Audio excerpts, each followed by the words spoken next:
नमस्कार दोस्तों, स्वागत है इंडियन पोस्टल डिपार्टमेंट को official YouTube channel IPD news में आप सभी का। दोस्तों, ग्रामीण डाक सेवक और डाक विभाग से संबंधित तमाम इन्फॉर्मेशन हम आपके साथ यहाँ साझा करते हैं। उसी कड़ी में दोस्तों आज हम बात करने वाले हैं charters of demand.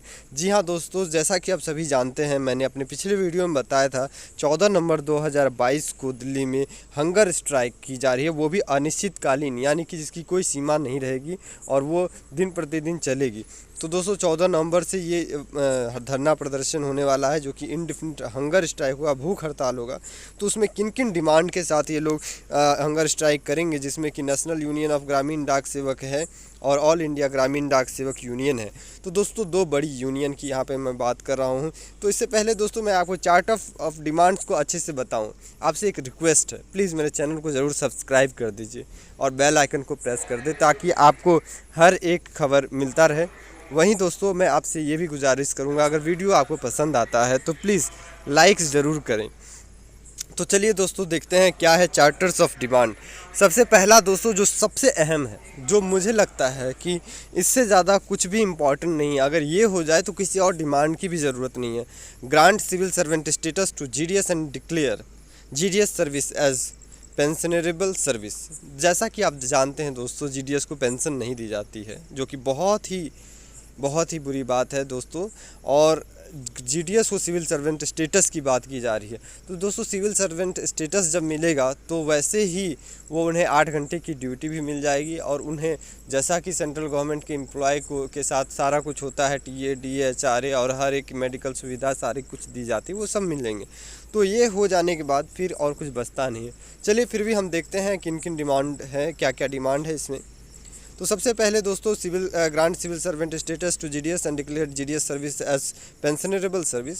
Second number, withdraw Dak Mitra CSC and VLE agency scheme. दोस्तों जैसा कि आप जानते हैं, आउटसाइडर को नियुक्त किया जा रहा है, उनसे कराया जा रहा है। जीडीएस को जो है इससे जो है उनकी नौकरी में भी खतरा आ सकता है, इस तरह की बातें हैं। तो इन चीज़ों को हटाने की यहाँ बात करी, विड्रॉ डाक मित्र को हटाने की, और सीएससी और वीएलई एजेंसी स्कीम जो है इन सब के लिए हटाने की बात की जा रही है। तीसरे नंबर पे दोस्तों बहुत ही इम्पॉर्टेंट है, और ये जो मांग है हमेशा उठता ही रहा है, और ये मांग को पूरा करना ही चाहिए, क्योंकि ये जो है इम्प्लीमेंट कमलेश चंद्र कमेटी रिपोर्ट में भी इसे रेकमेंड किया गया था, इसे लागू करने की बात की गई थी कि 12, 24, 36 जो एज है उस पर अपग्रेड किया जाए। जो हमारे जीडीएस है उनको ज़्यादा इंक्रीमेंट दे के उनको सीनियर जूनियर में, ताकि फ़र्क हो।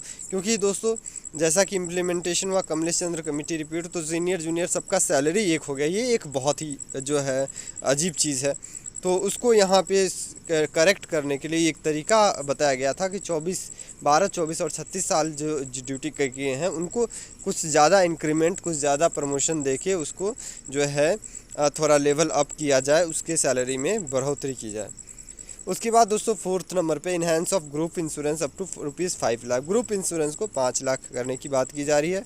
पाँचवें नंबर पे दोस्तों जीडीएस ग्रेजुएटी को 5 लाख करने की बात की जा रही है। छठे नंबर में paid leave carry forward up to 180 days and encashment. 180 दिन तक जो है पेड लीव को आगे बढ़ाने की बात की जा रही है।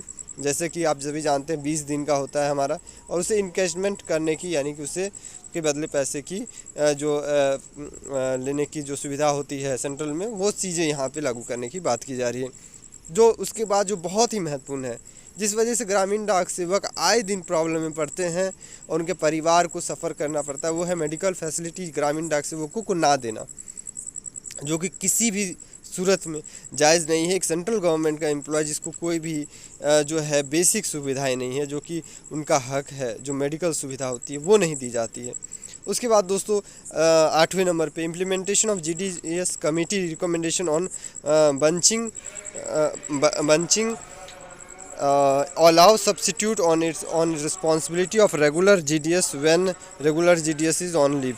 तो दोस्तों यहाँ पे कहा जा रहा है कि जो सब्सिट्यूट वाला है रेगुलर GDS का, वो जो है उनको जो है लीव लेने पे इरिस्पेक्टिव ऑफ वर्कलोड, उनके वर्कलोड के इरिस्पेक्टिवली उनको सब्सिट्यूट दिया जाए, और जो उसे रेगुलर किया जाए, और उसके जो मतलब सब्सिट्यूट है उसे 65 साल तक यहाँ पे करने की बात की जा रही है। रिज्यूम किया जाए, जीडीएस सब्स्टिट्यूट को 65 ईयर्स तक का जो है रिज्यूम किया जाए, जो कि अभी कुछ ही दिन पहले उसे घटा दिया गया था, उसे एक लिमिट बांध दिया गया था सब्स्टिट्यूट के लिए, तो उसे हटाने की बात यहाँ की जा रही है। अब चलते हैं दोस्तों, अगला जो हमारा है वह 10 number, raise GDS contribution and department contribution to SDBS from 3% to 10%। जैसा कि आप सभी जानते हैं दोस्तों, एसडीबीएस में 3% अब सभी जीडीएस का कटता ही है। तो यहाँ पे छोटी सी एक रिक्वेस्ट है कि उसे 10% काटा जाए, जो कि जीडीएस का ही पैसा कटेगा, इसमें कोई दिक्कत की बात है नहीं इसे लागू करना, पर ये भी नहीं लागू किया जा रहा है। Grant ad hoc pension to all retired GDS, और जीडीएस जितने भी रिटायर हुए हैं उसे एडहॉक पेंशन, कुछ पेंशन जो है रिटायर के बाद दिया जाए, जो कि बहुत ज़रूरी है, क्योंकि दयनीय स्थिति हो जाती है जीडीएस के रिटायरमेंट के बाद, कुछ ज़्यादा पैसा भी नहीं होता है, रिटायरमेंट के बाद मिलता नहीं है, और उसके बाद जो स्थिति होती है वो काफ़ी दयनीय होती है। उसके बाद दोस्तों चलते हैं जो हमारा 11वां पॉइंट है, abolish all incentive schemes systems all work done by GDS, India Post Payment Bank, PLI, RPLI, MGNREGA should be taken for workload of GDS. तो दोस्तों जैसा कि आप सभी जानते हैं, इंसेंटिव स्कीम्स के तहत जो काम कराए जाते हैं जीडीएस को, जैसे कि इंडिया पोस्ट पेमेंट बैंक का हो, पीएलआई, आरपीएलआई, मनरेगा हो, ये सब काम जो है जीडीएस से कराया जाता है। तो इस चीज़ों को जो है इंसेंटिव के बजाय कहा जा रहा है कि इसको वर्कलोड में काउंट किया जाए, ना कि इनको इंसेंटिव के स्कीम में डाल के इसे बिल्कुल साइडलाइन कर दिया जाए, इसे भी वर्कलोड में देखा जाए ताकि जीडीएस को 8 घंटे की ड्यूटी मिले। यही एक मोटो इसमें खास करके है। उसके बाद दोस्तों अगला जो पॉइंट है 12th, ग्रांट रेंट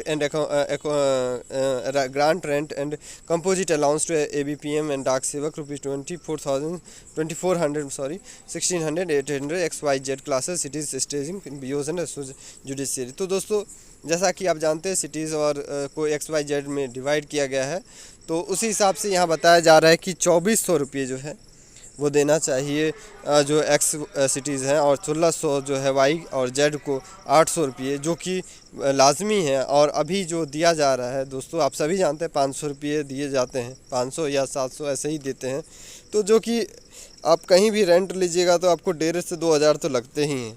तो ये चीज़ें जो हैं उसको सुधारने की ज़रूरत है। उसके बाद दोस्तों 30 नंबर पे दोस्तों वीडियो मैं समझ सकता हूँ बहुत लंबा हो रहा है, बहुत लंबा जा रहा है, लेकिन दोस्तों प्लीज़ बने रहेंगे, मैं हर एक पॉइंट को बारीकी से और डिटेल से समझा पा रहा हूँ, मुझे इतना उम्मीद है। आप प्लीज़ मेरे साथ बने रहे तो ताकि आपको हर एक चीज़ पता हो कि आखिर हो क्या रहा है, आखिर यूनियन स्ट्राइक क्यों कर रही है।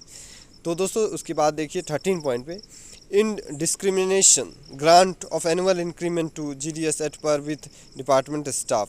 तो दोस्तों यहाँ पे एनुअल इंक्रीमेंट जो जीडीएस को मिलता है उसमें भी जो है डिस्क्रिमिनेशन होता है।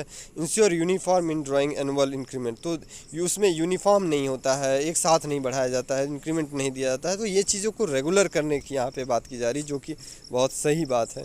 उसके बाद दोस्तों आप देख सकते हैं 14 नंबर पे, to grant combined duty allowances to all GDS BPM performing additional duties of delivery conveying of mails in case where BPMs are directed to carry BO bags between BOs and AOs, time required for carrying mails is to be taken as additional duty and allowance paid. तो दोस्तों यहाँ पे जो है combined duty allowance जो है BPM को देने की बात कर रही है। अगर कोई बीपीएम जो है बैग कैरी करता है, बीओ से एओ जाता है और लेके आता है, यानी कि एमसी का काम करता है, तो उससे जो है कंबाइंड ड्यूटी और उसको अलाउंस देने की यहाँ पे बात की जा रही है। वहीं पे आप देख सकते हैं 15वें नंबर पे, absorb DPM part time casual labour in RMS against vacant GDS post as one time measure. तो जो डीपीएम है पार्ट टाइम कैजुअल लेबर है आरएमएस में, अगेंस्ट वैकेंट जीडीएस को वहाँ पोस्ट है, तो उसे एक बार उसके बारे में सोचना चाहिए, उसे भी यहाँ पे जगह देना चाहिए, जीडीएस वैकेंट जगह पे उन्हें देना चाहिए। उसके बाद दोस्तों आखिरी जो पॉइंट है जो कि 16 नंबर है, withdraw RICT device and provide laptop, printer and broadband network in branch officers to all BOs for better and promote service. बहुत ही इंपॉर्टेंट है दोस्तों, RICT डिवाइस का क्या स्थिति है, नेटवर्क की क्या समस्या है, ये जीडीएस से बेहतर कोई नहीं समझ सकता है, बीपीएम से बेहतर कोई नहीं समझ सकता है। इतना समस्या है नेटवर्क को लेके जी, काम करना बहुत मुश्किल हो जा रहा है दोस्तों। तो यहाँ पे ब्रॉडबैंड देने की, यहाँ पे नेटवर्क को बेटर करने की यहाँ पे बात की जा रही है। तो दोस्तों ये सारी चीज़ें, ये सारी जो पॉइंट है बहुत ही बहुत ही ज़रूरी मांगे यहाँ पे तमाम ग्रामीण डाक सेवकों के लिए यहाँ पे इन लोगों ने जो स्ट्राइक रखा है, उम्मीद करता हूँ ये एक सकारात्मक कदम होगा और जो सरकार है इसे सकारात्मक तरीके से लेकर इस पे अपना निर्णय लेगी और इससे गौर करेगी।